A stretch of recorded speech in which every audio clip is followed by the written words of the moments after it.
রাজধানীর উত্তরা সাক্ষী হলো এক ভয়াবহ ও হৃদয় বিদারক ঘটনার। বাংলাদেশ বিমান বাহিনীর একটি F-7 BGI মডেলের প্রশিক্ষণ বিমান উড্ডয়ন করার কিছুক্ষণের মধ্যেই উত্তরার মাইলস্টোন স্কুল অ্যান্ড কলেজের মাঠ সংলগ্ন একটি ভবনে বিধ্বস্ত হয়। বিকট শব্দে আগুনের গোলা আর ধোঁয়ার কুণ্ডলী ছড়িয়ে পড়ায় পুরো এলাকা জুড়ে আতঙ্কের পরিবেশ তৈরি হয়। দুর্ঘটনার সময় কলেজে প্রথম শ্রেণী থেকে সপ্তম শ্রেণী পর্যন্ত শ্রেণী কার্যক্রম চলছিল। হঠাৎ বিমান বিধ্বস্ত হওয়ায় শিক্ষার্থীরা দিশেহারা হয়ে পড়ে, কেউ কান্নায় ভেঙে পড়ে, কেউ বা আশেপাশের শ্রেণীকক্ষ থেকে ছুটে আসে খোলা মাঠে। ঘটনার খবর ছড়িয়ে পড়তে সন্তানদের খোঁজ নিতে অভিভাবকরা হুড়োহুড়ি করে ছুটে আসেন স্কুল চত্বরে।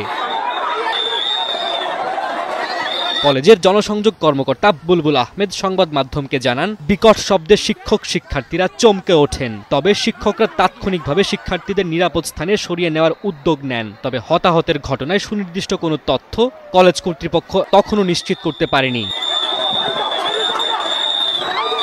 ঘটনার পরপরই উদ্ধার কাজ শুরু হয়। ফায়ার সার্ভিসের 8টি ইউনিট দ্রুত ঘটনাস্থলে পৌঁছে আগুন নিয়ন্ত্রণে কাজ শুরু করে। পরে আরও 2টি ইউনিট যুক্ত হয়। বিমান বাহিনীর একটি হেলিকপ্টারও উদ্ধার অভিযানে অংশ নেয়। পাশাপাশি পুলিশ, সেনাবাহিনী, বিজিবি সহ স্থানীয় বাসিন্দারাও উদ্ধার কাজে অংশ নিয়েছে।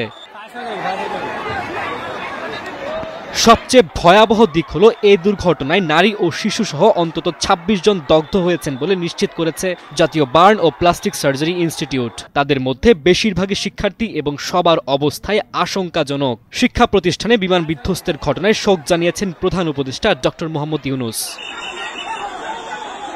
নিউজ ডেস্ক, সময়ের আলো।